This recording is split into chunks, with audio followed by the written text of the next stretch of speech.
It's time to replace this gate.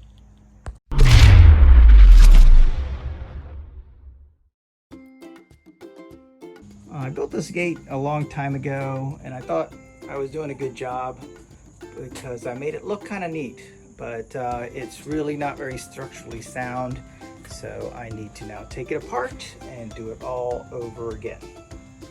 On the other side of the gate, the way I did the bracing to support the weight of it, because it's so heavy, was to put a big chain essentially to try to hold the weight up from that side there. And this is 100% the wrong way to do it. So it's been sagging quite often. I had to keep readjusting the latches and everything. So now to get rid of this and replace it with just two traditional gates.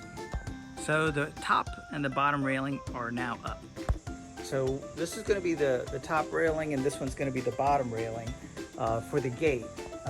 When I have the gate built, I'm actually going to cut it in half so the door will swing with the hinges in there and everything. But you can see what I did is put some temporary block here so that the space would be flush on that side there and there. And to make sure the span was level across, I actually used a laser to give me a rough estimate of where the line should be on this side. And then afterwards, when I actually screw the wood in, I screw one side in and then I use a regular level to make sure that the wood is actually straight across that way. Now you can see I have the verticals up now. So you can see what I did was put nailers in here, and the first vertical I could put a nail on both sides. On this one here, because of the space, I could only put a nail in on this side. So when I finish and I cut this piece of wood right through there and the gate can swing open, I'll finish putting a nail up in there and that'll take care of that. Same thing for the sides here. I can only put a nail on this side and not on this side. So once I have the gate swinging open, I'll be able to go ahead and put the nail back in there. And now the diagonal supports are installed there.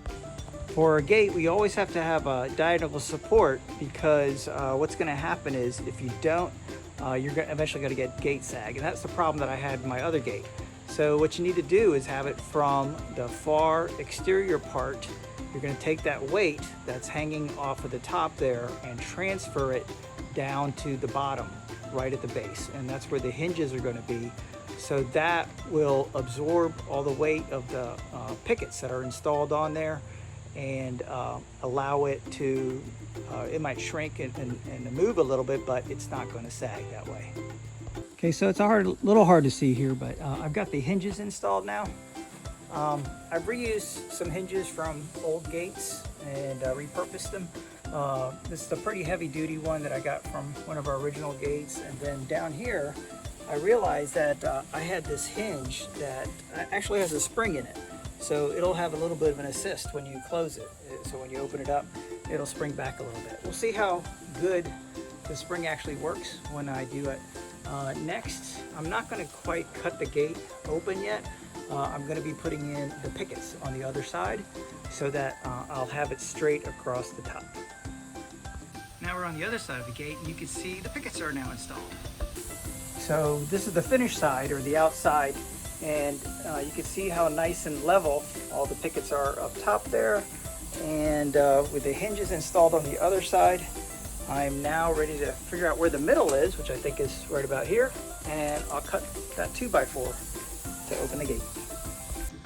And this is the finished hardware installation here.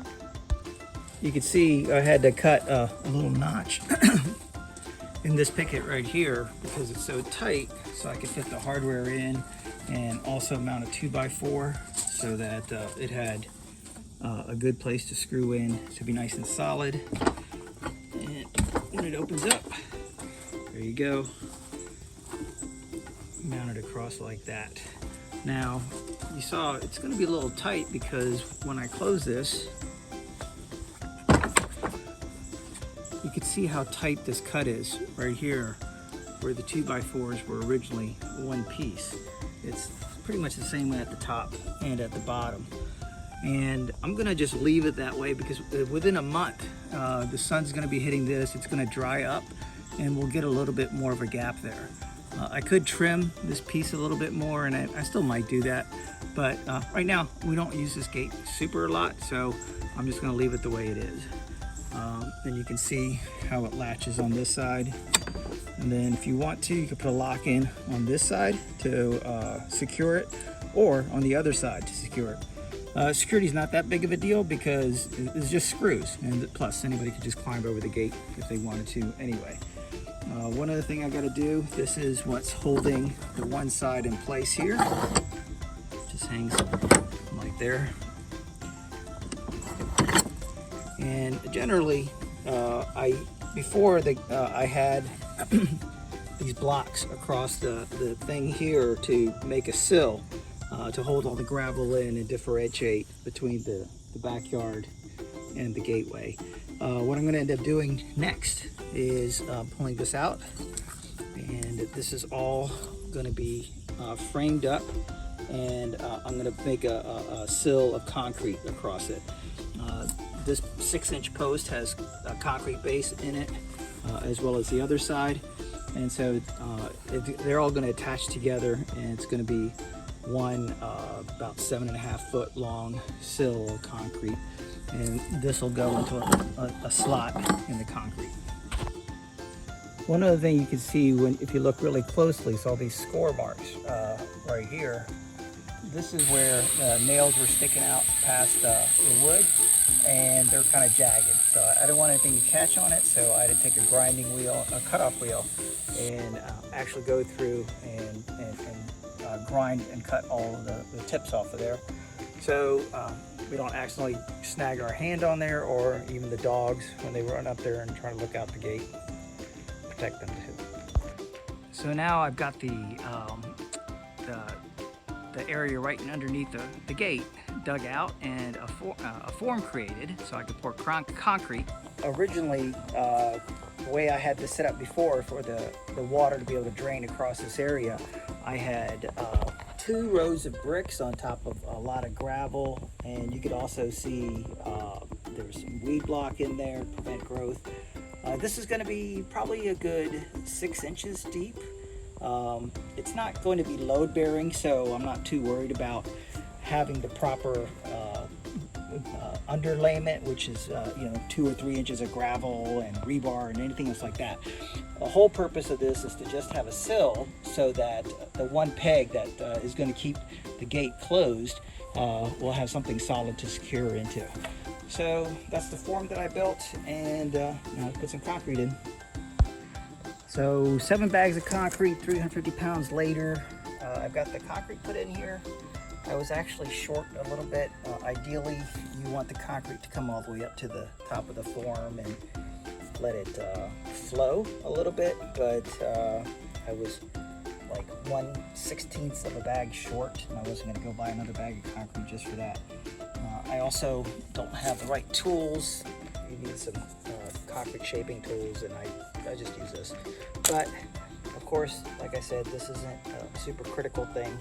The whole job it has is to hold this little piece of brass pipe so my gate lock can go into it. But right now, wait a couple of days maybe. It's supposed to set in like 20 minutes, but I'll just wait a couple of days and take the forms out and clean everything up, and we'll have a final look. And here we have the finished product. This is the sill. Got the framing off of there, and everything's all leveled. The ground's leveled off of both sides. It'll eventually settle a little bit, but I'll fold it in as I need to. And yeah. All that just for this piece right there.